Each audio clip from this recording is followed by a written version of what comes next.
Good morning and welcome to Easier Habits. I'm Alec. And I am Meg. And today we're going to be talking about planning outreach. So making sure that you now have people at several different levels of your funnels, making sure that you are covering all of those different levels. So you're getting new people in, you're inviting new people to the challenge, and excitingly, you are helping the people in your challenge move to the next level. Yay! But first, the communication tip, which as I'm saying this, I'm like, I thought about this morning and I cannot remember what I had prepared. So that's fun. So I'm going to make up something on the spot. And so I guess the thing that's been on my mind a lot lately is the different ways that we talk to different people. And I know I've talked a lot about context and how that's really important to understanding, right, what other people are saying, but also making sure that what you are saying is being said in a way that fits the context. And I know, a lot of the time in America, we say, this is my authentic self, this is who I am, and that's great.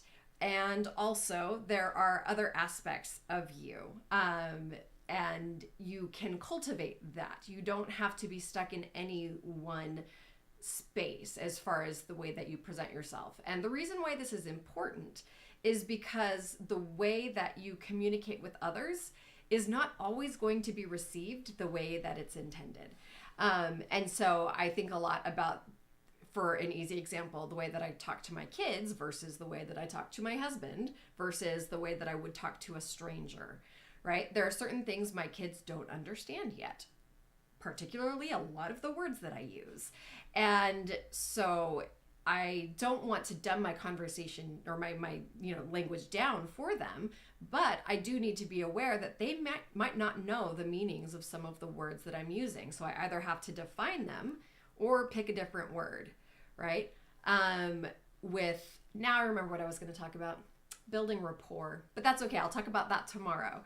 But what reminded me of that is, like, with my husband, I've got good rapport. There's a lot of things that I don't have to say, right? Because we already have a mutual understanding based on commitment and shared experiences and shared goals and things like that. Whereas I might have to explain more of myself or the situation to a stranger because I don't have that same level of rapport with them. And so when you're having these conversations with people, think about how they're going to be receiving it, not just what you want to say. And I know that's a theme that I bring up a lot, but very specifically in the types of words that you use and how much you choose to explain. So, or, one way to do this, since it's really easy to get lost in conversation, during the conversations, yes. After your conversations, have a little communication journal. Yeah. Ooh, and then write down who you were talking to and how you talked to them. Mm-hmm. And how it went, right? Yes. Was that the right, was it the right diction? Was it the right body language? Whatever you want to focus on, right? And that can be difficult because, again, your perception of how they reacted to you is going to be a little bit clouded by just your own subjectivity. And so trying to be as objective as possible, knowing that it's not possible to be purely objective in a situation like that. The exercise of taking time to think about how you were perceived, yes, will improve that. Will not only improve that, but when you're in conversation next to it, you'll be more aware. Yeah, very true. Yeah. So yeah, that's a good tip. Keep that journal. All right. So we've got a funnel going, which is exciting, a big improvement, right? It's not the 0 to 1. We talked about different stages of kind of marketing development, and at first it seems really hard because you're trying to get people to go from 0 to 1. Mm-hmm. And now we have more of like a general outreach, inviting people from that outreach into the challenge, and then hopefully inviting people from the challenge to become clients at some point, probably not on day one. Probably Although you might not. let them know, right? Yes. Let them know specifically what your service is as part of your background. You might intro yourself, right? Yeah. I'm Meg, this is what I do. So they never have to wonder if they want more English lessons, who they can go to. Right? Exactly. But you don't need to invite them specifically. Yeah. But, in terms of funnel, right, you want to prioritize the people who are putting the most effort into you and are the most interested, right? Yeah. So people in the challenge. However, right, you don't want to neglect the other things. So you want to like focus on that first and then create a plan for making sure that each step of the funnel does get some time. Yeah, and so that's going to be one of the things I'll need to make a very conscientious effort of doing this week, because I do have a tendency to get a little myopic, another big word, to get very singularly focused on the one thing that I feel is most important, which for me this week is that 5-day challenge. And that is good. It's great to be able to have that focus, as long as I don't also forget the other stuff that's going on at the same time. So I am today, in the planning I was starting to do this morning, it was setting out, okay, these are the tasks that I need to get done for this day of the 5-day challenge. And then here are the other things I need to not neglect, and where am I going to fit those into my day? And so making sure that I really have it planned out, as well as kind of those contingencies for, if, but more likely when I get tired or, a little overwhelmed by something. Yeah. So, first things first, top priority, do you have what you need to make today and or other days in your 5-day challenge like successful and get people results? Because that is the most important. Yes. So as far as that's concerned, I have everything for today for sure. And then some. I have way too much. That's sometimes my problem. Too much stuff. But yes, I have everything set up so that today I can, make my posts, taking a video that I'm debating about whether or not to do it earlier today or to do it live later on today when I know people, because I set the challenge to be Japanese time Tuesday through Friday, which Japanese Tuesday starts this afternoon for us. And so I've kind of thought about doing it live, and as opposed to a 5-day challenge, Tuesday through Saturday. Oh, sorry, Tuesday through Saturday for them, Monday through Friday for us. Okay. Sorry, my bad. My brain doesn't do well with all Sorry. of that. No, it's good. So yeah, debating about whether or not I'm going to do it live or pre-record it and then just post it. I kind of want to try doing it live, but at the same time, I'm like, oh no, but that might be scary. So we'll see. I'll make that decision later today. You'll certainly need to let people know if you're going live. Exactly. And so, and I figure if I go live, then, it could be like this, where there's not a lot of viewers live, but they can always watch it later, for sure. But if they wanted to watch it live, like, that would be kind of cool, maybe, I guess. So anyways, but I've got everything I need for today, and for the rest of the days, mostly I do have probably a little bit more just kind of fine tuning for what I'm going to do on the next days. And a lot of that is going to depend on what happens between today and tomorrow. So what kind of participation am I getting from these people who have signed up to do the challenge? And hopefully I get some participation. If I don't, then it will be a little bit different. So I guess the short answer to that is yes. You mostly. have what you need for today. So there's probably a chunk of time where you just need to review that and or start getting ready for the next day. Or you're going to take each day as it is. You have the general materials and you're going to do specific prep for Tuesday on Tuesday. Yeah, I think that's probably more what I'm going to do, because I don't just have the general materials. I have a lot of the specifics as well. It's just about how I'm going to present it, and the how is going to change based on the types of feedback and participation I'm getting. Yeah. So. All right. So process 2, you think about customer user journey. How are you going to invite them, ideally on every day, to go further down that customer journey? Yeah. Right? And so, again, that doesn't have to be in telling them specifically to become your clients. Yeah. But, letting them know about your services, linking to resources from your website where they'll come for you, introducing your email list. Yeah. Right? There's all sorts of things where you could involve resources that you already have but that invite them to, join the email list, visit your website, etc., so they're more familiar with you. They know where to go when they need you. Yeah, that's a really good point. So I think I need to maybe first make sure I know what all of those things are and get them all in one place. And I think maybe if I talk about a different one each day, but that they are all interconnected, so a link to all of them, right? So I have like an Instagram page where they can follow me. I have, this Facebook group. Well, they'll already be in the Facebook group, but they got the mailing list. And then I think the other thing that is really important is focusing on what I actually do for most of my clients, because it isn't just straight up English teaching, like a lot of, other people. And so kind of pointing out as I'm helping them through this process, right, the benefits of doing it in this way that are different from, just going and attending an English class or something like that. Yep. So, for example, one thing that would be easy to do, since it's about doing like a 1-minute pitch and posting it on social media, you could also just do that on different social medias and link them. Like, here's my Facebook. Here's one I'm doing on Facebook in the Facebook group. Here, they're obviously there already, but like, here's one on Instagram, etc. So, that would be one example where you could invite them to do that, to take a look at that. Go to your social media page and see the examples. But obviously, since they're examples of you pitching what you do, they would be anyway.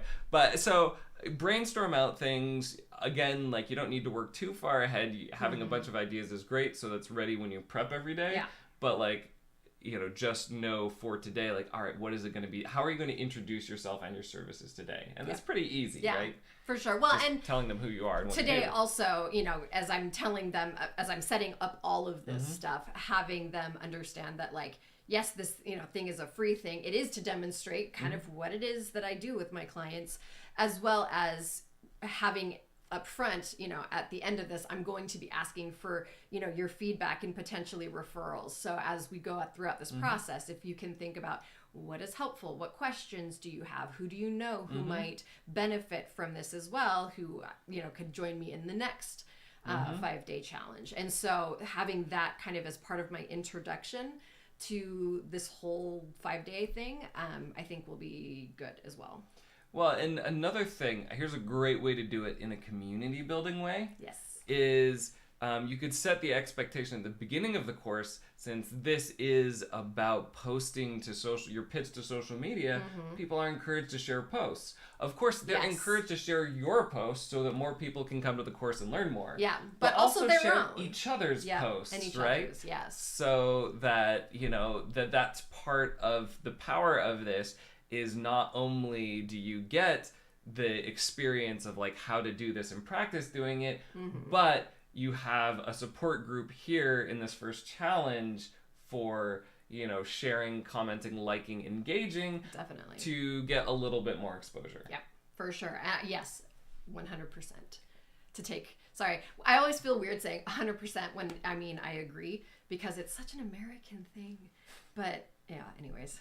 Anyway, so, that's something that I would encourage you to do. And that's something actually, right, you could do every single class. Like, yeah. Oh, yes. Like, share posts, like, do practice posts. If you want people to read, share, comment, like on posts, link them in the group and invite them to do that every day. Yeah. And then you could also slip in, and you can share course posts as well for your friends that might be interested.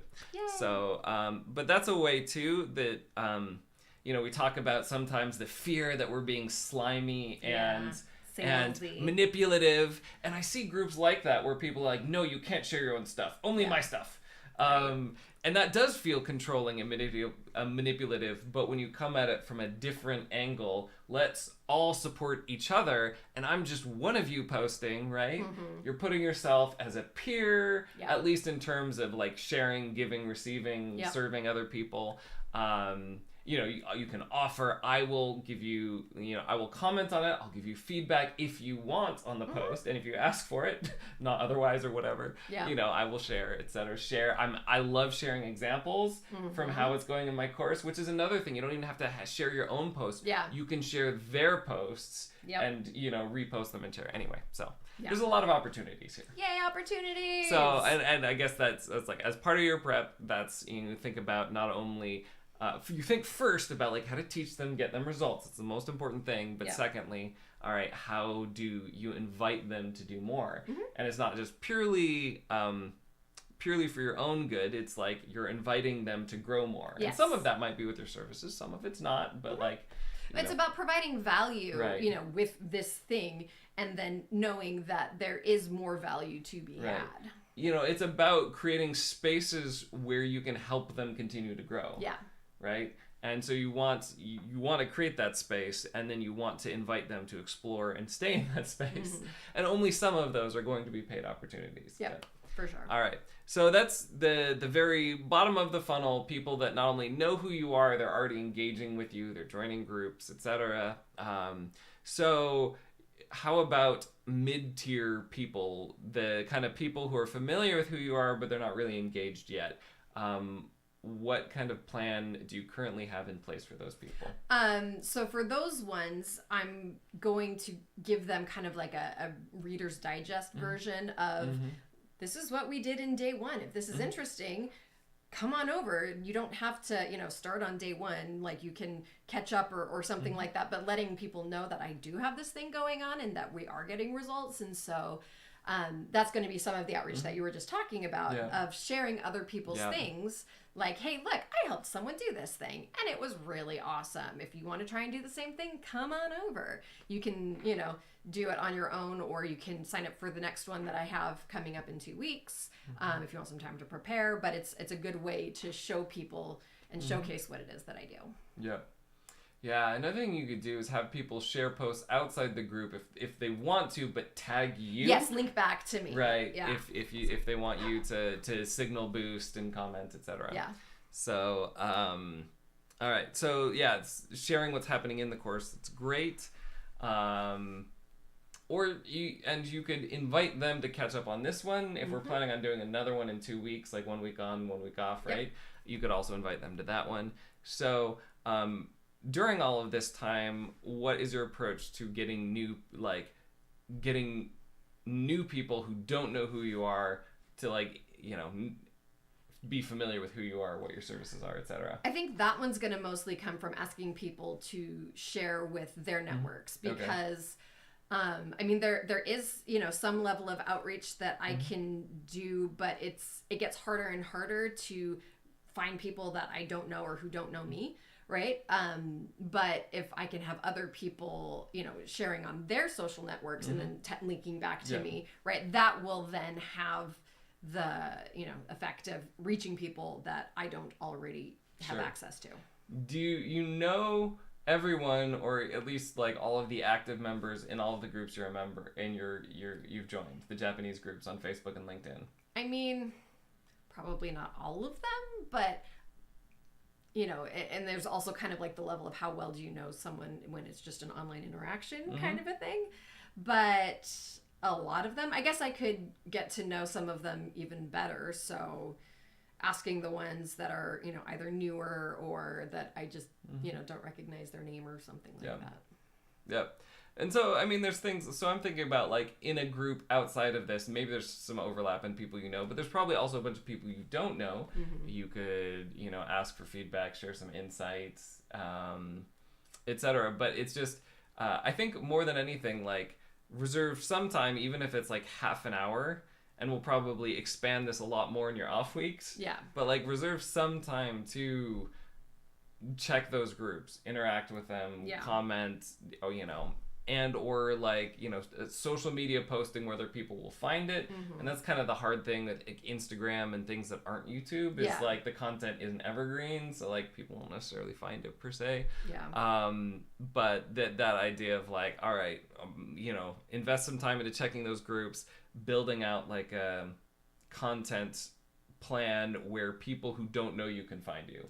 And some of that's going to be individual outreach. And if you feel like you've tapped out all of the outreach in the groups you're a part of, then we'll have to talk probably next week about expanding that. Yep. Which is great, right? That pushes you to learn new skills and find new groups, etc. But yeah. So do you think you could devote like at least half an hour, for example, into that, and then and if you're at a point where you're feeling like, I've tapped out the resources that I have, then that just simply looks like exploratory. That's a half hour finding new groups or asking people what other groups they're a part of, if that's okay in the group. Yeah.